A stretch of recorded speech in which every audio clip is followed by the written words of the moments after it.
ಅಟಲ್ ವಯೋ ಅಭ್ಯುದಯ ಯೋಜನೆ, ನಮ್ಮ ಹಿರಿಯರು ನಮ್ಮ ಗೌರವ ಸರಣಿ ಕಾರ್ಯಕ್ರಮ. ವೃದ್ಧ ಪಾಲಕರನ್ನು ಕಾಳಜಿ ವಹಿಸೋಣ. ಅವರ ನೆಮ್ಮದಿ ಮತ್ತು ಪ್ರೀತಿಯಿಂದ ಸಂಧ್ಯಾ ಜೀವನ ಕಳೆಯಲು ಅವಕಾಶ ಕಲ್ಪಿಸೋಣ. ಹಿರಿಯ ನಾಗರಿಕರಿಗೆ ಇರುವ ಸರ್ಕಾರದ ಸೌಲಭ್ಯಗಳ ಬಗ್ಗೆ ತಿಳಿಸೋಣ. ಹಿರಿಯರ ಜೀವನವನ್ನು ಸುಲಭಗೊಳಿಸೋಣ. ಇದು ಜನಧ್ವನಿ ಪ್ರಸ್ತುತಪಡಿಸುತ್ತಿರುವ ನಮ್ಮ ಹಿರಿಯರು ನಮ್ಮ ಗೌರವ ಸರಣಿ ಕಾರ್ಯಕ್ರಮ. ಪ್ರಾಯೋಜಕರು ಭಾರತ ಸರ್ಕಾರದ ಸಾಮಾಜಿಕ ನ್ಯಾಯ ಮತ್ತು ಸಬಲೀಕರಣ ಸಚಿವಾಲಯ ಹಾಗೂ ಕಮ್ಯುನಿಟಿ ರೇಡಿಯೋ ಅಸೋಸಿಯೇಷನ್ ಮೂಲಕ ಜಾರಿಗೊಳಿಸಲಾಗಿದೆ.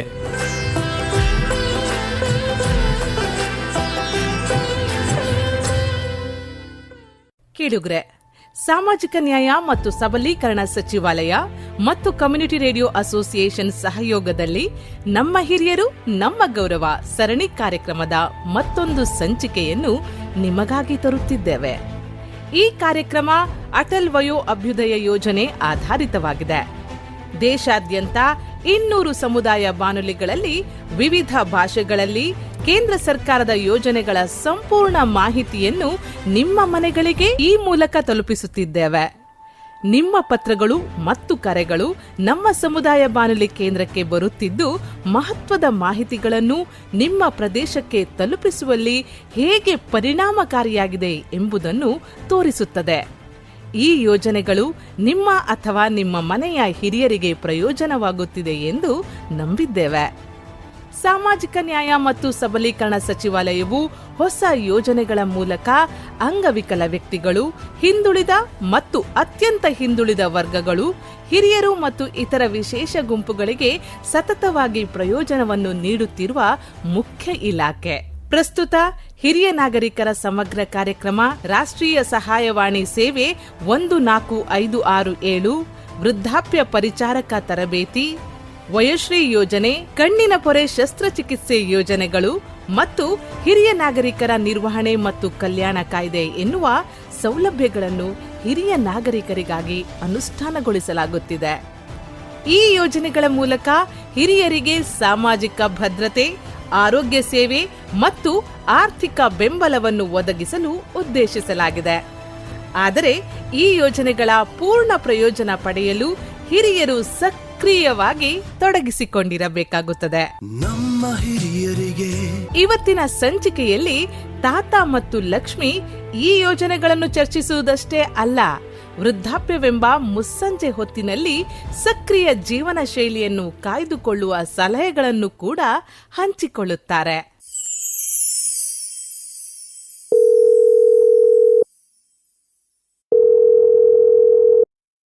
ಏನಾಗಿದೆ ಇವ್ರಿಗೆ? ಬೆಳಿಗ್ಗೆಯಿಂದ ಫೋನ್ ಮಾಡ್ತಿದ್ದೆ, ಫೋನೇ ಎತ್ತಾ ಇಲ್ಲ. ಅಮ್ಮ, ತಾತಂಗೇನಾದ್ರೂ ಸಮಸ್ಯೆ ಆಗಿರ್ಬಹುದಾ? ನಾನು ಬೆಳಿಗ್ಗೆಯಿಂದ ಫೋನ್ ಟ್ರೈ ಮಾಡ್ತಿದ್ದೀನಿ, ಫೋನ್ ರಿಂಗ್ ಆಗ್ತಿದೆ, ಆದ್ರೆ ಅವ್ರ ಫೋನೇ ಎತ್ತಾ ಇಲ್ಲ. ಹಲೋ ಹಲೋ, ತಾತನ ಫೋನ್ ಮಾಡಿದ್ದು? ಹೌದು ಮಗಳೇ, ನೀನೇನಾ? ಇಷ್ಟೊತ್ತವರೆಗೂ ಕಾಲ್ ಮಾಡಿದ್ದು ನೀನೇಯೋ? ಏನ್ ತಾತ, ನಾನು ಇವತ್ತು ಬೆಳಿಗ್ಗೆ ಎಷ್ಟು ಸಾರಿ ಫೋನ್ ಮಾಡ್ದೆ ಗೊತ್ತಾ? ನೀವ್ ಎಲ್ಲಿದ್ರಿ?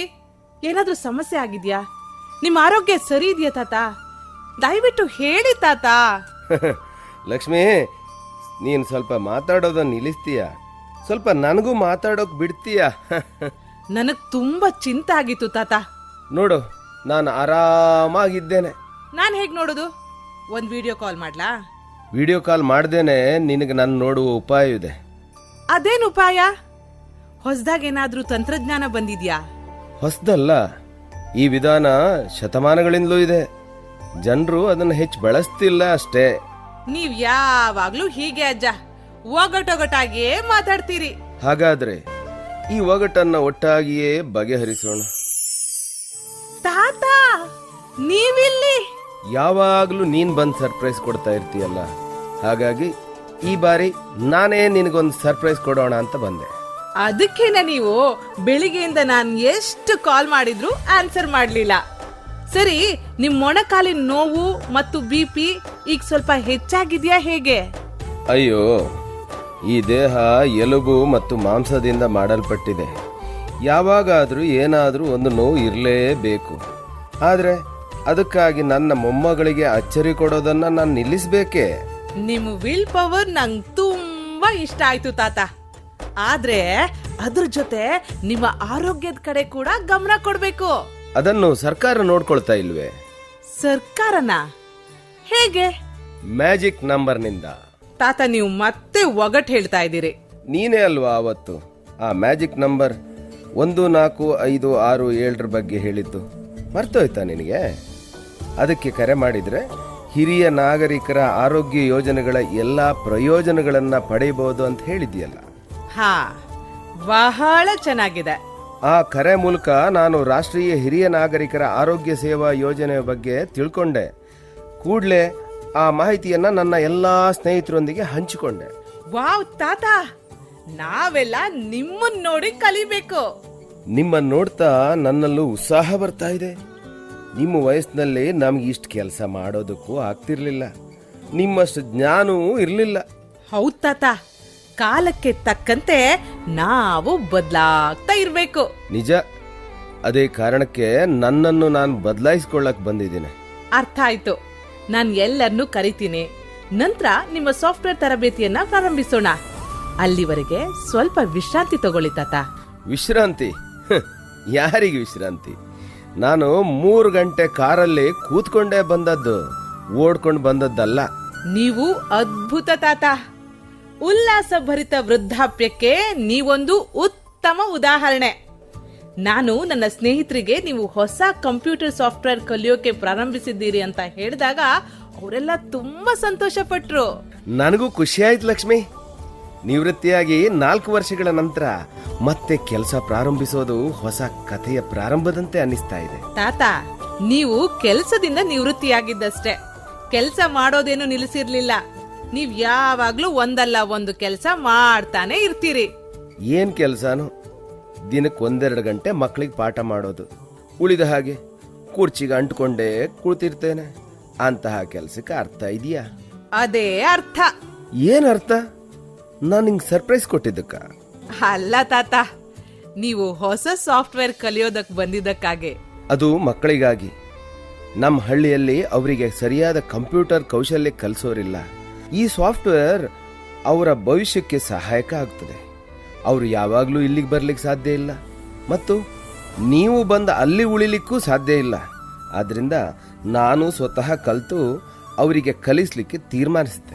ನಾನು ಅದೇ ಅರ್ಥದಲ್ಲಿ ಹೇಳಲಿಕ್ಕೆ ಬಯಸಿದ್ದು. ಮಕ್ಕಳಿಗೆ 1 ಗಂಟೆ ಪಾಠ ಮಾಡೋ ಪ್ರಯತ್ನದಲ್ಲಿ ನೀವು ಒಂದು ಹೊಸ ಕೌಶಲ್ಯ ಕಲಿತೀರಿ. ಅದು ನಿಮ್ಗೂ ಉಪಯೋಗ ಆಗತ್ತೆ. ಮತ್ತೆ ಕಲ್ತಿರೋ ಕೌಶಲ್ಯ ಯಾವತ್ತೂ ವ್ಯರ್ಥ ಆಗೋದಿಲ್ಲ ತಾತ. ಇದು 100ಕ್ಕೆ 100 ಸತ್ಯ ಲಕ್ಷ್ಮಿ.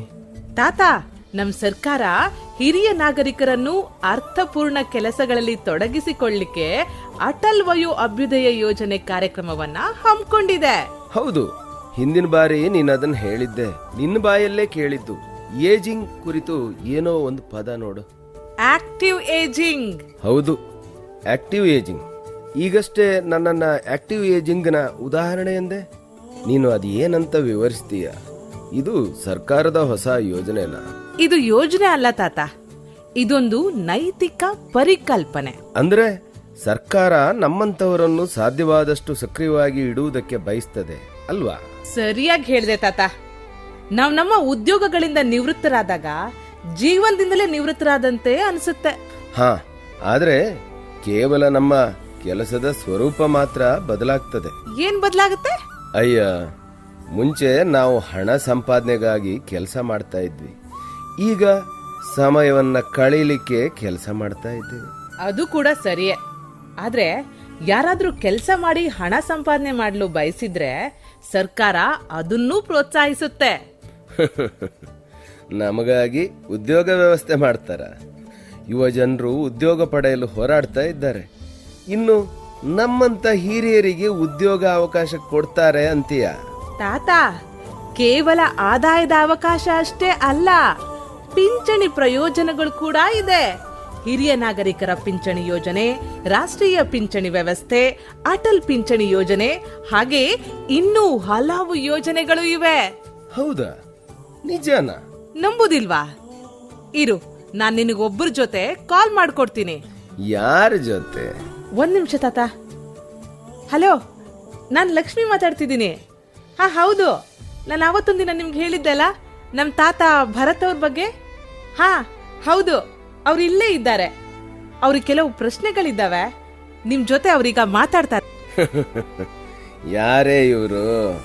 ನಾನೇನ್ ಮಾತಾಡ್ಲಿ? ಇವರು ಅಟಲ್ ವಯೋ ಅಭ್ಯುದಯ ಯೋಜನೆಯ ಪ್ರಾಜೆಕ್ಟ್ ಆಫೀಸರ್. ಅವ್ರ ಹತ್ರ ನಿನ್ನೆಲ್ಲ ಪ್ರಶ್ನೆಗಳಿಗೂ ಉತ್ತರ ಇದೆ, ಮಾತನಾಡಿ. ನಮಸ್ಕಾರ, ನಾನು ಭರತ್ ಮಾತಾಡ್ತಾ ಇದ್ದೇನೆ. ಹೌದು, ನಾನು ಆಕ್ಟಿವ್ ಏಜಿಂಗ್ ಬಗ್ಗೆ ಕೇಳ್ತಾ ಇದ್ದೆ. ಲಕ್ಷ್ಮಿ ಹೇಳಿದ್ಲು, ಸರ್ಕಾರ ನಮ್ಮಂತ ಹಿರಿಯ ನಾಗರಿಕರಿಗೆ ಉದ್ಯೋಗ ಒದಗಿಸ್ತಾ ಇದೆಯಂತೆ. ಹೌದಾ? ಸರ್, ಈಗ ಹಿರಿಯ ನಾಗರಿಕರಿಗೆ ಈ ಒಂದು ಕೇಂದ್ರ ಮತ್ತು ರಾಜ್ಯ ಸರ್ಕಾರಗಳಿಂದ ಇರತಕ್ಕಂಥ ಒಂದು ಸೌಲಭ್ಯಗಳ ಬಗ್ಗೆ ಏನಾದ್ರು ತಿಳಿಸ್ಬೋದಾ ಸರ್? ಏನೇನು ಸೌಲಭ್ಯಗಳಿದೆ ಕೇಂದ್ರ ಮತ್ತು ರಾಜ್ಯ ಸರ್ಕಾರದ ಮುಖಾಂತರ? ಮುಖ್ಯವಾಗಿ ನಮ್ಮ ಕೇಂದ್ರ ಮತ್ತು ರಾಜ್ಯ ಸರ್ಕಾರದಿಂದ ವಿಶೇಷ ಚೇತನರು ಮತ್ತು ಹಿರಿಯ ನಾಗರಿಕರಿಗೆ ಸಂಬಂಧಪಟ್ಟಂತೆ ಅವರಿಗೆ ಏನು ಅವಶ್ಯಕತೆ ಇರುತ್ತೋ ಅಂತ ಯೋಜನೆಗಳು ಎಲ್ಲವೂ ಕೂಡ ಜಾರಿಯಲ್ಲಿದೆ. ಮುಖ್ಯವಾಗಿ ನಮ್ಮ ಕರ್ನಾಟಕ ಸರ್ಕಾರದಿಂದ ನಮ್ಮ ಹಿರಿಯ ನಾಗರಿಕರಿಗಾಗಿ ಮುಖ್ಯವಾಗಿ ಅವರಿಗೆ ನಾವು ಈಗ ವೃದ್ಧಾಶ್ರಮಗಳಿರ್ಬೋದು, ಹಗಲು ಯೋಗಕ್ಷೇಮಗಳಿರ್ಬೋದು, ಅವರಿಗೆ ಸಹಾಯವಾಣಿ ಕೇಂದ್ರಗಳಿರ್ಬೋದು, ಆಮೇಲೆ ಅವರಿಗೆ ಗುರುತಿನ ಚೀಟಿಗಳನ್ನ ಕೊಡುವಂತದ್ದು ಇರಬಹುದು, ರಿಯಾಯಿತಿ ದರದಲ್ಲಿ ಬಸ್ ಪಾಸ್ಗಳನ್ನ ಕೊಡುವಂತದ್ದು, ಆಮೇಲೆ ಅವರಿಗೆ ವೃದ್ಧಾಪ್ಯ ವೇತನಗಳನ್ನ ಕೊಡುವಂತದ್ದು, ಸಂಧ್ಯಾ ಸುರಕ್ಷಾ ಯೋಜನೆ ಅಡಿಯಲ್ಲಿ ಅವರಿಗೆ ಸಾಮಾಜಿಕ ಭದ್ರತಾ ಯೋಜನೆ ಅಡಿಯಲ್ಲಿ ಅವರಿಗೆ ಆರ್ಥಿಕ ನೆರವನ್ನು ಕೊಡುವಂತದ್ದಿದೆ. ಆಮೇಲೆ maintenance and welfare of senior citizens act ಕೂಡ ನಾವು ಜಾರಿಗೆ ತಂದಿದ್ದೇವೆ 2007ರಲ್ಲಿ. ಆ ಆಕ್ಟ್ ಮೂಲಕ ಅವರಿಗೆ ಒಂದು ಆರ್ಥಿಕ ಮತ್ತೆ ಅವರಿಗೆ ಸಾಮಾಜಿಕ ಮತ್ತು ಜೀವನ ಬದ್ಧತೆಯನ್ನ ಒದಗಿಸಿಕೊಡುವಂತ ನಿಟ್ಟಿನಲ್ಲಿ ಕೆಲಸ ಕಾರ್ಯಗಳನ್ನ ನಮ್ಮ ಕೇಂದ್ರ ಸರ್ಕಾರ ಮತ್ತು ರಾಜ್ಯ ಸರ್ಕಾರದಿಂದ ನಾವು ಮಾಡ್ತಾ ಇದೀವಿ ಸರ್. ಧನ್ಯವಾದಗಳು. ನೀವು ಎಲ್ಲವನ್ನೂ ವಿವರವಾಗಿ ತಿಳಿಸಿದ್ದೀರಿ. ನನ್ನ ಎಲ್ಲ ಪ್ರಶ್ನೆಗಳಿಗೆ ಉತ್ತರ ಸಿಕ್ಕಿದೆ. ಈಗ ಮತ್ತೆ ಕೆಲಸ ಮಾಡಬೇಕು ಎನ್ನುವ ಉತ್ಸಾಹ ನನಗೂ ಬಂದಿದೆ. ನೋಡಿ ತಾತ, ನನ್ನ ಸ್ನೇಹಿತರು ಇಲ್ಲಿಗೆ ಬಂದಿದ್ದಾರೆ. ನಮಸ್ಕಾರ ತಾತ. ನಾವಿನ್ನು ತರಗತಿ ಆರಂಭಿಸೋಣವೇ? ಮಕ್ಕಳೇ, ನಾನು ನಿಮ್ಮಷ್ಟು ಬುದ್ಧಿವಂತ ಅಲ್ಲ. ನನಗೆ ಕೇವಲ ಕಂಪ್ಯೂಟರ್ನ ಮೂಲಭೂತ ಅಂಶಗಳು ಮಾತ್ರ ಗೊತ್ತಿದೆ. ನೀವು ನನಗೆ ಕಲಿಸ್ತೀರಾ? ತಾತ, ನಿಮ್ಮ ಬುದ್ಧಿವಂತೆಯ ಬಗ್ಗೆ ನಾವೇನು ಹೇಳೋಕ್ಕಾಗಲ್ಲ, ಆದರೆ ನಿಮ್ಗೆ ಒಳ್ಳೆ ಸಾಮರ್ಥ್ಯವಿದೆ, ಅಷ್ಟು ಸಾಕು. ನಿಮ್ಮಂತಹ ಮಕ್ಕಳನ್ನು ನೋಡಿದರೆ ನನಗೆ ತುಂಬ ಉತ್ಸಾಹ ಬರ್ತದೆ. ನಾನು ಸ್ವಲ್ಪ ಮಂದಗತಿ ಆದಾಗ ಈ ಲಕ್ಷ್ಮಿ ನನ್ನನ್ನು ಚುರುಕುಗೊಳಿಸ್ತಾಳೆ, ಮತ್ತೆ ನನ್ನನ್ನು ರೀಚಾರ್ಜ್ ಮಾಡ್ತಾಳೆ. ತಾತ, ನೀವು ಹಿಂದೆ ಒಂದು ಲೆಕ್ಕಪತ್ರದ ಕಚೇರಿಯಲ್ಲಿ ಕೆಲಸ ಮಾಡ್ತಾ ಇದ್ರಂತೆ, ಲಕ್ಷ್ಮಿ ಹೇಳಿದ್ಲು. ಹೌದು. ಹಾಗಾದರೆ ನಿಮಗೆ ಮಾರುಕಟ್ಟೆ, ಬಜೆಟ್ ಮತ್ತು ತೆರಿಗೆಗಳ ಬಗ್ಗೆ ಎಲ್ಲವೂ ಗೊತ್ತಿರ್ಬೋದು. ಹೌದು, ನನಗೆ ಗೊತ್ತು. ಆದರೆ ನೀವ್ಯಾಕೆ ಕೇಳ್ತಾ ಇದ್ದೀರಿ?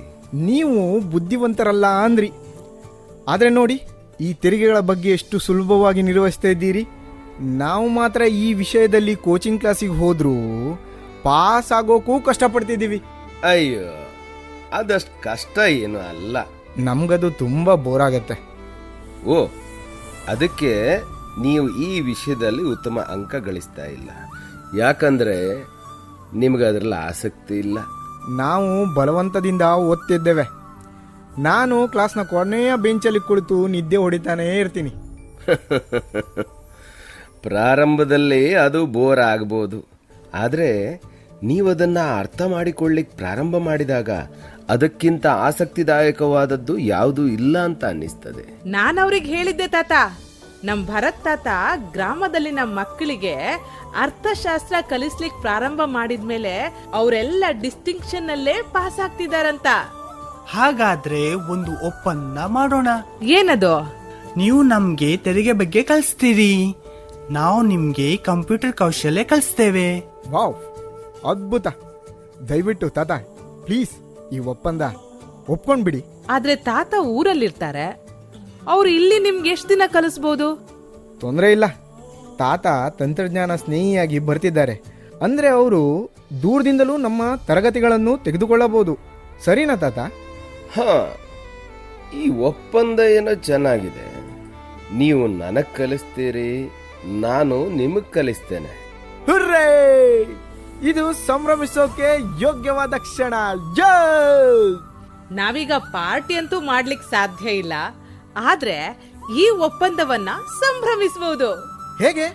ಏನಾದ್ರೂ ತಿನ್ನೋಣವಾ? ಹಾ, ತಿನ್ಬಹುದು. ಜೊತೆಗೆ ಒಂದ್ ಹಾಡು ಹಾಕೋಣ. ಹೇಳಿ, ಯಾವ ಹಾಡು ಹಾಕೋಣ? ಹಾಡ್ ಹಾಕೋದ್ ಬೇಡ, ಯಾರಾದ್ರೂ ಹಾಡಿ. ಹಾಡೋದ್ಯಾರು? ನೀ ಹಾಡಿದ್ರೆ ನಾವೆಲ್ಲ ಕಿವಿ ಮುಚ್ಚಬೇಕಾಗತ್ತೆ. ಲಕ್ಷ್ಮಿ, ನೀ ಹಾಡ್ಬೋದಲ್ವಾ? ನಾನ್ ಹಾಡ್ಬೋದು, ಆದ್ರೆ ನಮ್ ತಾತನು ತುಂಬಾ ಚೆನ್ನಾಗಿ ಹಾಡ್ತಾರೆ. ಅಯ್ಯೋ, ನಾನು ಹಳ್ಳಿ ತಂಡದೊಂದಿಗೆ ಹಾಡ್ತಾ ಇದ್ದೆ, ಈಗ ಅಷ್ಟು ಹೆಚ್ಚಾಗಿ ಹಾಡೋದಿಲ್ಲ. ದಯವಿಟ್ಟು ಹಾಡಿ ತಾತ. ನೀವು ಹಾಡ್ಲಿಲ್ಲ ಅಂದ್ರೆ ಇನ್ನು ಎಲ್ಲಿ ನಾವು ಹಳ್ಳಿ ಸಂಗೀತ ಕೇಳೋಕ್ ಸಿಗತ್ತೆ? ಆದ್ರೆ ಮಕ್ಕಳೇ, ತಾತ, ನಾವು ಕೇವಲ ಲಕ್ಷ್ಮಿಯ ಸ್ನೇಹಿತರು ಅಲ್ಲ, ನಾವೀಗ ನಿಮ್ಮ ಟೀಚರ್ ಕೂಡ. ಹಾಗಾಗಿ ನೀವು ನಮ್ಮ ಆದೇಶಗಳನ್ನು ಪಾಲಿಸಬೇಕು. ಸರಿ ಸರಿ, ಯಾರಾದರೂ ಒಳಗಿಂದ ಡೋಲಕ್ ತರ್ತೀರಾ? ಲಕ್ಷ್ಮಿ, ನೀನ್ ನನಗೆ ಸಹಾಯ ಮಾಡ್ತೀಯಲ್ವಾ? ಆಯ್ತು ತಾತ. ನನ್ನ ಹೆಸರು ರಾಜಮ್ಮ ಅಂತ, ಚಾಮೇಗೌಡ ನೋಡಿ ಅಂಗನವಾಡಿಯಲ್ಲಿ ಸಹಾಯಕಿ ಕೆಲಸ ಮಾಡ್ತಾ ಇರೋದು. ಭಾಗ್ಯದ ಬಳೆಗಾರ ಹೋಗಿ ಬನಂತವರೀಗ, ಭಾಗ್ಯದ ಬಳೆಗಾರ ಹೋಗಿ ಬನಂತವರೀಗ, ಬಾಳೆ ಬಲಕ್ಕೆ ಬಿಡು ಸಿಬೆ ಎಡಕ್ಕೆ ಬಿಡು, ಬಾಳೆ ಬಲಕ್ಕೆ ಬಿಡು ಸಿಬೆ ಎಡಕ್ಕೆ ಬಿಡು, ನಟ್ಟ ನಡುವಲ್ಲಿ ನೀವಾಗ ಬಳೆಗಾರ, ಅಲ್ಲಿರುವುದೇನಂತವರೂರು, ಭಾಗ್ಯದ ಬಳೆಗಾರ ಹೋಗಿ ಬನಂತವರೀಗ, ನಿನ್ನ ತವರೂರ ನಾನೇನು ಬಲ್ಲೆನು, ಗೊತ್ತಿಲ್ಲ ಗುರುವಿಲ್ಲ ಎಲೆ ಬಾಲೆ ಎಲೆ ಎಣ್ಣೆ, ತೋರು ಬರೆ ನಿನ್ನ ತವರೂರ, ತೋರಿಸು ಬರೆ ನಿಂತವರೂರ, ಹಾಲೆ ಅಲುಗಾಡುತ್ತಾವ ಗಣ ತಿರುಗಾಡುತ್ತಾವ, ಹಾಲೆ ಅಲುಗಾಡುತ್ತಾವ ಗಣ ತಿರುಗಾಡುತ್ತಾವ, ನಟ್ಟ ನಡುವಲ್ಲಿ ನೀವಾಗ ಬಳೆಗಾರ, ಅಲ್ಲಿರುವುದು ನಂತವರೂರು, ಅಲ್ಲಿರುವುದು ನಂತವರೂರು, ಭಾಗ್ಯದ ಬಳೆಗಾರ ಹೋಗಿ ಬನಂತವರೀಗ, ಹಂಚಿನ ಮನೆ ಕಾಣೋ ಕಂಚಿನ ಗದ ಕಾಣೋ, ಹಂಚಿನ ಮನೆ ಕಾಣೋ ಕಂಚಿನ ಗದ ಕಾಣೋ, ಮಿಂಚುವವೆರಡು ಗಿಳಿ ಕಾಳೋ ಬಳೆಗಾರ, ಅಲ್ಲಿರುವುದು ನಂತವರೂರು, ಅಲ್ಲಿರುವುದು ನಂತವರೂರು, ಭಾಗ್ಯದ ಬಳೆಗಾರ ಹೋಗಿ ಬನಂತವರೀಗ, ಮುತ್ತೈದೆ ಹಟ್ಟಿಲಿ ಮುತ್ತಿನ ಚಪ್ಪರ ಹಾಕಿ, ಮುತ್ತೈದೆ ಹಟ್ಟಿಲಿ ಮುತ್ತಿನ ಚಪ್ಪರ ಹಾಕಿ,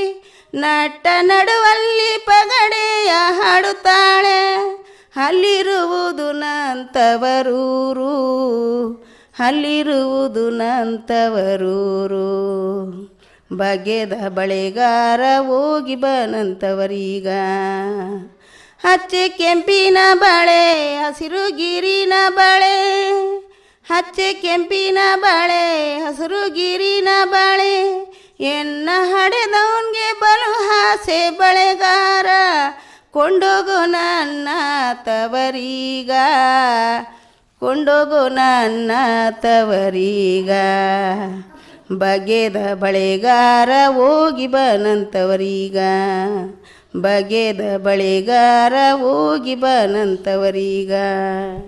ವಾವ್, ನಮಗೂ ಕೂಡ ಹೀಗೆ ಹಾಡುತ್ತಾ ನಗುತ್ತಾ ಕಲಿಸೋಕೆ ಶಿಕ್ಷಕರಿದ್ರೆ ನಮ್ಮ ಜೀವನ ಇನ್ನೂ ಸುಂದರವಾಗ್ತಿತ್ತು.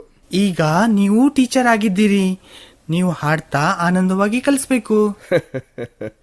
ನಿಮಗೆ ಹಾಡು ಮತ್ತು ನೃತ್ಯ ಮಾತ್ರ ಅಲ್ಲ, ನಾನು ನಿಮಗೆ ಕಥೆಗಳ ಮೂಲಕ ಕೂಡ ಕಲಿಸಬಹುದು. ವಾವ್, ಹಾಗಾದ್ರೆ ಇಂದೇ ತರಗತಿ ಆರಂಭಿಸೋಣ. ಹೌದು ತಾತ, ದಯವಿಟ್ಟು ಶುರು ಮಾಡು. ಸರಿ ಸರಿ, ಸರಿಯಾಗಿ ಕೇಳಿ. ಒಂದು ಹಳ್ಳಿಯಲ್ಲಿ ಒಬ್ಬಳ ಅಜ್ಜಿ ತನ್ನ ಇಬ್ಬರು ಗಂಡು ಮಕ್ಕಳೊಂದಿಗೆ ವಾಸಿಸ್ತಾ ಇದ್ಲು. ಒಂದು ದಿನ ಅವಳ ಒಬ್ಬ ಮಗನಿಗೆ ಅಪಘಾತ ಆಯಿತು. ಅವನು ಮತ್ತೆ ಮರಳಿ ಬರಲೇ ಇಲ್ಲ. ಸ್ವಲ್ಪ ಸಮಯದ ನಂತರ ಇನ್ನೊಬ್ಬ ಮಗನೂ ಕೂಡ ದೂರದ ನಗರಕ್ಕೆ ಹೊರಟು ಹೋದ. ಆಗ ಅಜ್ಜಿ ಒಂಟಿಯಾಗಿಯೇ ಇದ್ಲು. ಅವಳ ಮಗ ಹೋದ ಕೆಲವು ದಿನಗಳ ನಂತರ ಒಬ್ಬ ಅಪರಿಚಿತ ಅವಳ ಮನೆ ಬಾಗಿಲಿಗೆ ಬಂದು, ಅಮ್ಮ, ನಾನು ಪ್ರಯಾಣಿಕ, ರಾತ್ರಿಯಲ್ಲಿ ಉಳಿಯಲಿಕ್ಕೆ ನೀವು ನನಗೆ ಅವಕಾಶ ಮಾಡಿಕೊಡ್ತೀರಾ ಅಂತ ಕೇಳ್ತಾನೆ. ಅಜ್ಜಿ ಅವನನ್ನು ಸ್ವಾಗತಿಸಿ ಗೌರವ ಮತ್ತು ಕುತೂಹಲದಿಂದ, ನೀವು ಎಲ್ಲಿಂದ ಬಂದ್ರಿ ಅಂತ ಕೇಳಿದ್ಲು. ಆ ಪ್ರಯಾಣಿಕ ಹೇಳ್ದ, ನಾನು ಬೇರೆ ಪ್ರಪಂಚದಿಂದ ಬಂದೆ. ಮುಗ್ಧ ಅಜ್ಜಿಗೆ ಮೊದಲು ಅರ್ಥ ಆಗಲಿಲ್ಲ. ಅದಕ್ಕೆ ನಿಷ್ಕಪಟವಾಗಿ ಕೇಳಿದಳು, ಇನ್ನೊಂದು ಪ್ರಪಂಚವೇ? ಅಂದರೆ ದೇವರ ಮನೆಯ? ಪ್ರಯಾಣಿಕ ಮುಗುಳ್ನಕ್ಕೂ ಆ ಇನ್ನೊಂದು ಪ್ರಪಂಚದ ಬಗ್ಗೆ ಅವಳಿಗೆ ವಿವಿಧ ವಿಷಯಗಳನ್ನು ಹೇಳಲು ಪ್ರಾರಂಭಿಸಿದ. ಅಜ್ಜಿಯ ಕಣ್ಣುಗಳು ಬೆಳಗಿದುವು. ಅವನು ದೇವರ ಸಂದೇಶವಾಹಕನಂತ ಅವಳು ನಂಬಿದಳು. ವಯಸ್ಸಾದ ಮಹಿಳೆ ತನ್ನ ಮಗನ ಬಗ್ಗೆ ಕೇಳಿದಳು. ಪ್ರಯಾಣಿಕ ಮುಗುಳ್ನಕ್ಕೂ ಹೇಳಿದ, ನಾನು ಮತ್ತು ನಿಮ್ಮ ಮಗ ದೇವರ ಮನೆಯಲ್ಲಿ ಒಂದೇ ಕೋಣೆಯಲ್ಲಿ ವಾಸಿಸ್ತಾ ಇದ್ದೇವೆ. ಅವನು ಅಲ್ಲಿ ಕೊಕ್ಕರೆಗಳನ್ನು ಸಾಕ್ತಾನೆ. ಆದರೆ ನಿನಗೆ ಗೊತ್ತು, ಕೊಕ್ಕರೆಗಳು ಯಾವಾಗಲೂ ಮುಳ್ಳಿನ ಪೊದೆಗಳಲ್ಲಿ ಅಲೆದಾಡುತ್ತವೆ. ಅವುಗಳನ್ನು ಹಿಂಬಾಲಿಸುತ್ತಾ ನಿಮ್ಮ ಮಗನ ಬಟ್ಟೆ ಮತ್ತು ಬೂಟುಗಳು ಹರಿದಿವೆ. ಅವನ ಸ್ಥಿತಿ ತೀರಾ ದಯನೀಯವಾಗಿದೆ. ನೀವು ಅವನನ್ನು ಕಂಡ್ರೆ ಅಳುತ್ತೀರಿ.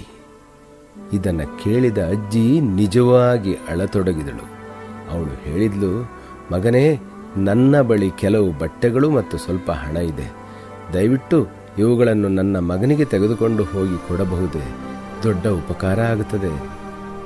ಆ ಪ್ರಯಾಣಿಕ ಅವಳಿಗೆ ದೊಡ್ಡ ಸಹಾಯ ಮಾಡುತ್ತಾ ಇರುವ ಹಾಗೆ ತಲೆಯಾಡಿಸಿದ. ಮರುದಿನ ಬೆಳಿಗ್ಗೆ ಪ್ರಯಾಣಿಕ ಅಜ್ಜಿಯಿಂದ ಬಟ್ಟೆ ಮತ್ತು ಹಣವನ್ನು ತೆಗೆದುಕೊಂಡು ಹೋದ. ಕೆಲವು ದಿನಗಳ ನಂತರ ವೃದ್ಧೆಯ ಇನ್ನೊಬ್ಬ ಮಗ ನಗರದಿಂದ ಮನೆಗೆ ಮರಳಿದ. ಅವನ ಬಳಿ ಅಜ್ಜಿ ಹೇಳಿದರು, ಮಗನೇ, ನಿನ್ನ ಸಹೋದರನು ತುಂಬ ತೊಂದರೆಯಲ್ಲಿದ್ದಾನೆ. ಈ ಮಾತಿನಿಂದ ಕಿರಿಯ ಮಗನಿಗೆ ಆಶ್ಚರ್ಯ ಆಯಿತು. ಅಜ್ಜಿ ಅವನಿಗೆ ಇಡೀ ಕಥೆಯನ್ನು ಹೇಳಿದಾಗ ಅವನು ಕೋಪದಿಂದ, ಸಾವಿನ ನಂತರ ಯಾರು ತಿರುಗಿ ಬರುತ್ತಾರೆ? ಆ ಮನುಷ್ಯ ಬೇರೆ ಲೋಕದಿಂದ ಬಂದವನಲ್ಲ, ಅವನು ಒಬ್ಬ ಮೋಸಗಾರ. ಮತ್ತು ನೀವು ಯೋಚಿಸದೆ ಬಟ್ಟೆ ಮತ್ತು ಹಣವನ್ನು ನೀಡಿದ್ದೀರಿ. ನೀವು ನನ್ನನ್ನು ದಿವಾಳಿ ಮಾಡಲು ಪ್ರಯತ್ನಿಸ್ತಾ ಇದ್ದೀರಾ. ಮಗನು ಕೋಪದಿಂದ ಕೂಗುವುದನ್ನು ಮುಂದುವರೆಸಿದ. ಅನೇಕ ಕಟುವಾದ ಮಾತುಗಳನ್ನು ಹೇಳಿದ. ಆಗ ಅಜ್ಜಿ ತಗ್ಗಿದ ಧ್ವನಿಯಲ್ಲಿ ಹೇಳಿದಳು, ನೀನು ಹೇಳಿದ್ದು ಸರಿ ಮಗನೇ. ಮಗನ ಮೇಲಿನ ಪ್ರೀತಿಯಲ್ಲಿ ಅವನ ಮಾತು ನಂಬಿ ನಾನು ಮೂರ್ಖಳಾದೆ. ನಾನು ಅಜ್ಞಾನಿ ಅಜ್ಜಿ. ಬುದ್ಧಿವಂತರು ಕೂಡ ಈ ಜಗತ್ತಿನಲ್ಲಿ ಮೋಸ ಹೋಗುತ್ತಾರೆ. ಅಜ್ಜಿ ತನ್ನ ಕೃತ್ಯಕ್ಕೆ ತೀವ್ರವಾಗಿ ಪಶ್ಚಾತ್ತಾಪ ಪಟ್ಟರು. ಮಗನ ಕೋಪ ಕಡಿಮೆಯಾಗಲಿಲ್ಲ. ಅವನು, ಜಗತ್ತಿನಲ್ಲಿ ಅಜ್ಞಾನಿಗಳು ಇರಬಹುದು, ಆದರೆ ನಿಮ್ಮಷ್ಟು ಮೂರ್ಖರು ಯಾರೂ ಇಲ್ಲ ಎನ್ನುತ್ತಾನೆ. ಅವನನ್ನು ಶಾಂತಗೊಳಿಸಲು ಅಜ್ಜಿ ಅಳುತ್ತಾ, ಮಗನೇ, ಇಲ್ಲಿ ಮೂರ್ಖರಿಗೆ ಕೊರತೆ ಇಲ್ಲ. ಈ ಪ್ರಪಂಚದಲ್ಲಿ ನೀವು ಒಂದನ್ನು ಹುಡುಕಿದರೆ ಅದು ನಿಮಗೆ 1000 ಸಿಗುತ್ತದೆ. ಆಗ ಮಗ ಕೋಪದಿಂದ ತನ್ನ ಚೀಲವನ್ನು ಎತ್ತಿಕೊಂಡು ಹೇಳಿದ, ಸರಿ, ಹಾಗಾದರೆ ನಾನು ಹೊರಡ್ತಾ ಇದ್ದೇನೆ. ಎಲ್ಲಿಯಾದರೂ ನಿನಗಿಂತ ಹೆಚ್ಚು ಮೂರ್ಖರನ್ನು ಕಂಡರೆ ನಾನು ಹಿಂತಿರುಗುತ್ತೇನೆ. ಇಲ್ಲದಿದ್ದರೆ ನಾನು ಸತ್ತಿದ್ದೇನೆ ಎಂದೇ ಪರಿಗಣಿಸಿ ನನ್ನನ್ನು ಮರೆತು ಬಿಡಿ. ಅಜ್ಜಿ ಅಳುತ್ತಾ ಅವನನ್ನು ಉಳಿಯುವಂತೆ ಬೇಡಿಕೊಂಡ್ಳು. ಆದರೆ ಅವನು ಹೊರಟೇ ಹೋದ. ಆಗ ಯುವಕ ತನ್ನ ತಾಯಿಗಿಂತ ಹೆಚ್ಚು ಮೂರ್ಖರನ್ನು ಹುಡುಕುತ್ತಾ ಅಲೆದಾಡಿದ. ಒಂದು ಹಳ್ಳಿಯಲ್ಲಿ ಒಬ್ಬ ಜಮೀನುದಾರನ ಮನೆಯ ಬಳಿ ಅವನ ಕೆಲವು ಮೇಕೆಗಳು ಮೇಯುತ್ತಿರುವುದನ್ನು ನೋಡಿದ. ಒಂದು ಮೇಕೆ ಮೊದಲು ಏನೋ ಗೊಣಗಲು ಆರಂಭಿಸಿತು. ಜಮೀನುದಾರನ ಹೆಂಡತಿ ಕಿಟಕಿಯಿಂದ ನೋಡುತ್ತಾ ಇದ್ದಳು. ಕುತೂಹಲ ಹೆಚ್ಚಾಯಿತು. ಅವಳು ತನ್ನ ಸೇವಕಿಯನ್ನ ವಿಚಾರಿಸಲು ಕಳುಹಿದಳು. ವಿಷಯ ಏನೆಂದು ಕೇಳಿದಾಗ ಯುವಕ ಗಂಭೀರವಾಗಿ ಹೇಳಿದ, ಈ ಮಚ್ಚೆಯುಳ್ಳ ಮೇಕೆ ನನ್ನ ಹೆಂಡತಿಯ ಸಹೋದರಿ. ನಾನು ಅವಳನ್ನು ತಕ್ಷಣ ಗುರುತಿಸಿದೆ. ಆಗ ಸೇವಕಿ ಈ ಮನುಷ್ಯನು ಹುಚ್ಚನೆಂದು ಭಾವಿಸಿ ಅವನನ್ನು ಹಾಸ್ಯ ಮಾಡಲು ಪ್ರಯತ್ನಿಸಿದಳು. ಸರಿ, ನೀನು ನಿನ್ನ ಹೆಂಡತಿಯ ತಂಗಿಯನ್ನು ಭೇಟಿಯಾಗಿದ್ದೀಯಾ, ಈಗ ಹೊರಡು ಅಂತ ಹೇಳಿದಳು. ಆದರೆ ಯುವಕ ಅಳಲು ಪ್ರಾರಂಭಿಸಿ, ನನ್ನ ಹೆಂಡತಿ ತುಂಬ ಅನಾರೋಗ್ಯದಿಂದ ಬಳಲುತ್ತಾ ಇದ್ದಾಳೆ. ಅವಳು ತನ್ನ ಪ್ರೀತಿಯ ಸಹೋದರಿಯನ್ನು ನೋಡಲು ಬಯಸುತ್ತಾಳೆ. ನಾನು ಅವಳನ್ನು ಹುಡುಕುತ್ತಾ ಇದ್ದೇನೆ ಮತ್ತು ಈಗ ನಾನು ಅವಳನ್ನು ನೋಡಿದೆ. ಅವಳನ್ನು ಮನೆಗೆ ಕರೆದುಕೊಂಡು ಹೋಗಲು ಬಿಡಿ. ನನ್ನ ಹೆಂಡತಿ ಅವಳನ್ನು ಭೇಟಿಯಾದ ನಂತರ ನಾನು ಅವಳನ್ನು ಇಲ್ಲಿಗೆ ಕರೆದುಕೊಂಡು ಬಿಡುತ್ತೇನೆ ಎಂಬ ಭರವಸೆಯ ಮಾತನ್ನು ನೀಡುತ್ತೇನೆ. ಇದನ್ನು ಸೇವಕಿ ತನ್ನ ಒಡತಿಗೆ ತಿಳಿಸಿದಳು. ಮೊದಲಿಗೆ ಜಮೀನ್ದಾರನ ಹೆಂಡತಿ ನಕ್ಕಳು. ಆದರೆ ಅದನ್ನು ನೋಡಿ ಯುವಕ ಅಳುತ್ತಾ ಬೇಡಿಕೊಂಡ. ಅವಳು ಅವನ ಬಗ್ಗೆ ಕರುಣೆಯನ್ನ ತೋರಿದಳು. ಅವಳು ಹೇಳಿದಳು, ಸರಿ, ನೀವು ನಿಮ್ಮ ಹೆಂಡತಿಯ ಸಹೋದರಿಯನ್ನು ಕರೆದುಕೊಂಡು ಹೋಗಬಹುದು. ಆದರೆ ಅವಳ ಪುಟ್ಟ ಮಗು ಅವಳಿಲ್ಲದೆ ಉಳಿಯಲು ಸಾಧ್ಯವಿಲ್ಲ. ಅದು ಇನ್ನೂ ಅವಳ ಹಾಲುಣ್ಣುತ್ತಿದೆ. ನೀವು ಮಗುವನ್ನು ಸಹ ಕರೆದುಕೊಂಡು ಹೋಗಿ ನಮ್ಮ ಬಂಡಿಯನ್ನು ತೆಗೆದುಕೊಳ್ಳಿ. ಇದರಿಂದ ನೀವು ಅವರಿಬ್ಬರನ್ನೂ ಬೇಗನೆ ಹಿಂತಿರುಗಿಸಬಹುದು. ಆ ಯುವಕ ಆಕೆಗೆ ತುಂಬು ಹೃದಯದಿಂದ ಧನ್ಯವಾದಗಳನ್ನು ಅರ್ಪಿಸಿ ಮೇಕೆ ಮತ್ತು ಅದರ ಮರಿಗಳನ್ನು ಬಂಡಿಯಲ್ಲಿ ತುಂಬಿಕೊಂಡು ಹೊರಟು ಹೋದ. ಜಮೀನ್ದಾರನು ಹಿಂತಿರುಗಿದಾಗ ಅವನ ಹೆಂಡತಿಯು ಘಟನೆಯನ್ನು ವಿವರಿಸಿದಳು. ಅವನು ಹೆಂಡತಿಯ ಮೂರ್ಖತನ ನೋಡಿ ಜಮೀನುದಾರ ಹತಾಶೆಯಿಂದ ಅವಳಿಗೆ ಹೊಡೆದ. ಅವನು ಅವಳನ್ನು ಗದರಿದ. ಅವಳನ್ನು ಮೂರ್ಖ, ಅಜ್ಞಾನಿ ಮತ್ತು ಇತರ ಅನೇಕ ಹೆಸರುಗಳಿಂದ ನಿಂದಿಸ್ತಾನೆ. ಆಗ ಅವನು, ಕಳ್ಳನು ತುಂಬ ದೂರ ಹೋಗಿರಲು ಸಾಧ್ಯವಿಲ್ಲ, ನಾನು ಅವನನ್ನು ಹಿಡಿಯಬೇಕು ಎಂದು ಜಮೀನುದಾರನು ತನ್ನ ಕುದುರೆಯೊಂದಿಗೆ ಯುವಕ ಹೋಗಿದ್ದ ಕಡೆಗೆ ಸವಾರಿ ಮಾಡಿದ. ತೊಂದರೆಯನ್ನು ಮೊದಲೇ ನಿರೀಕ್ಷಿಸಿದ್ದ ಯುವಕ ಗಾಡಿ ಮತ್ತು ಮೇಕೆಗಳನ್ನು ಕಾಡಿನಲ್ಲಿ ಸುರಕ್ಷಿತ ಸ್ಥಳದಲ್ಲಿ ಮರೆಮಾಡಿದ. ನಂತರ ಅವನು ತನ್ನ ಮುಖವನ್ನು ಸ್ಕಾರ್ಫ್ನಿಂದ ಮುಚ್ಚಿಕೊಂಡು ಕಾಡಿನ ಹೊರಗೆ ಕಾಯುತ್ತಾ ಕುಳಿತ.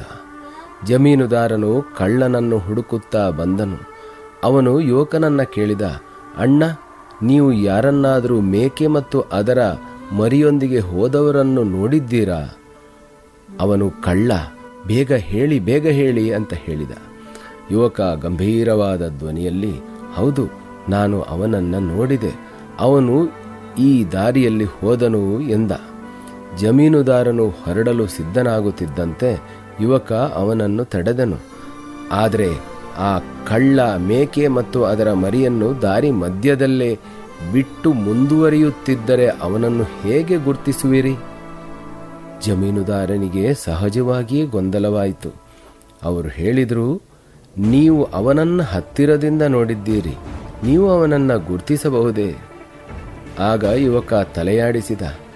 ಜಮೀನುದಾರನು ಅವನನ್ನು ಬೇಡಿಕೊಂಡ, ನನ್ನ ಕುದುರೆಯನ್ನು ತೆಗೆದುಕೊಂಡು ಹೋಗಿ ಅವನನ್ನು ಹಿಡಿದರೆ ನಾನು ನಿಮಗೆ 1,000 ರೂಪಾಯಿ ಬಹುಮಾನ ಕೊಡುತ್ತೇನೆ. ಯುವಕ ನಿರಾಶೆಯಿಂದ ಉತ್ತರಿಸಿದ, ನಾನು ಹೋಗುತ್ತೇನೆ, ಆದರೆ ಇಂದು ನಾನು ಅಪರೂಪದ ವ್ಯಕ್ತಿಯನ್ನು ಹಿಡಿದಿದ್ದೇನೆ. ಕಾಡಿನಿಂದ ಒಂದು ಬೆಲೆಬಾಳುವ ಗಿಡುಗನನ್ನು ತಂದಿದ್ದೇನೆ. ಅದು ನನ್ನ ಸ್ಕಾರ್ಫ್ನಲ್ಲಿ ಅಡಗಿದೆ. ನಾನು ನನ್ನ ಕೈಗಳನ್ನು ತೆಗೆದರೆ ಅದು ಹಾರಿ ಹೋಗುತ್ತದೆ. ಜಮೀನುದಾರನು ಯುವಕನು ಹಿಂತಿರುಗುವವರೆಗೂ ಆ ಗಿಡುಗವನ್ನು ರಕ್ಷಿಸುವುದಾಗಿ ಭರವಸೆಯನ್ನು ನೀಡಿದನು ಮತ್ತು ಕೂಡಲೇ 1,000 ರೂಪಾಯಿಯ ಬಹುಮಾನವನ್ನು ನೀಡುತ್ತಾನೆ. ಕಾಲ್ಪನಿಕ ಗಿಡುಗನನ್ನು ಕಾಯಲು ಜಮೀನುದಾರನನ್ನ ಅಲ್ಲಿಯೇ ಕೂರಿಸಿ ಅವನು 1,000 ರೂಪಾಯಿ ಮತ್ತು ಕುದುರೆಯನ್ನು ತೆಗೆದುಕೊಂಡು ಹೊರಟ. ತಾನು ಮಾಡಿದ ಲೂಟಿಯನ್ನೆಲ್ಲ ಹೊತ್ತುಕೊಂಡು ಅಮ್ಮನ ಬಳಿಗೆ ಮರಳಿದ. ತನ್ನ ವರ್ತನೆಗೆ ಕ್ಷಮೆಯಾಚಿಸಿ ಹೇಳಿದ, ನೀನು ಹೇಳಿದ್ದು ಸರಿ ತಾಯಿ, ಈ ಜಗತ್ತಿನಲ್ಲಿ ಮೂರ್ಖರಿಗೆ ಕೊರತೆ ಇಲ್ಲ. ನೋಡಿ, ನಾನೇನು ತಂದಿದ್ದೇನೆ ಎನ್ನುವುದನ್ನು, ಮೇಕೆ, ಅದರ ಮರಿ, ಕುದುರೆ ಮತ್ತು 1,000 ರೂಪಾಯಿ, ಎಲ್ಲವೂ ಉಚಿತವಾಗಿ. ಇಂದಿನಿಂದ ನಾನು ನಿನ್ನೊಂದಿಗೆ ಇಲ್ಲಿಯೇ ಇರುತ್ತೇನೆ ಎಂದ.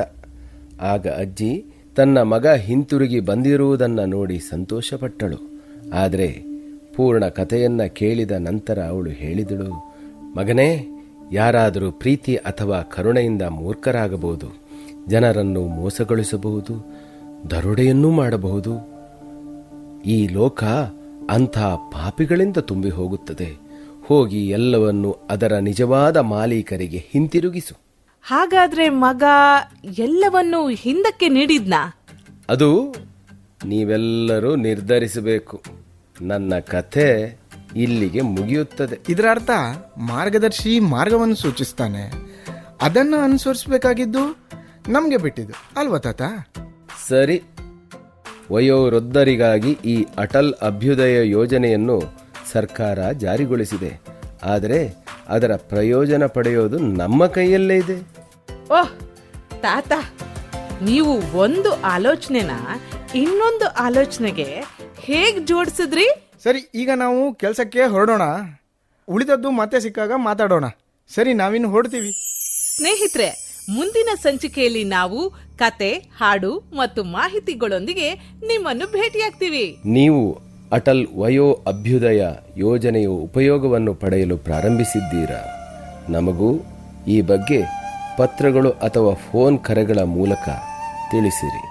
ಸಹಾಯ ಪಡೆಯಲು ಹಿರಿಯರ ಸಹಾಯವಾಣಿ ಸಂಖ್ಯೆ 14567ಕ್ಕೆ ಕರೆ ಮಾಡಿ ಮತ್ತು ನಿಮ್ಮ ಸಮಸ್ಯೆಗಳನ್ನು ಹಂಚಿಕೊಳ್ಳಿ. ನಮ್ಮ ಹಿರಿಯರು ನಮ್ಮ ಗೌರವ.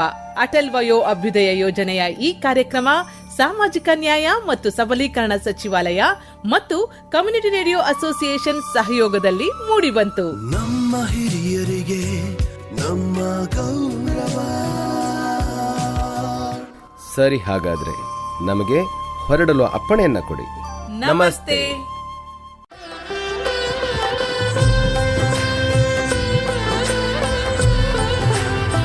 ಅಟಲ್ ವಯೋ ಅಭ್ಯುದಯ ಯೋಜನೆ ನಮ್ಮ ಹಿರಿಯರು ನಮ್ಮ ಗೌರವ ಸರಣಿ ಕಾರ್ಯಕ್ರಮ. ವೃದ್ಧ ಪಾಲಕರನ್ನು ಕಾಳಜಿ ವಹಿಸೋಣ. ಅವರ ನೆಮ್ಮದಿ ಮತ್ತು ಪ್ರೀತಿಯಿಂದ ಸಂಧ್ಯಾ ಜೀವನ ಕಳೆಯಲು ಅವಕಾಶ ಕಲ್ಪಿಸೋಣ.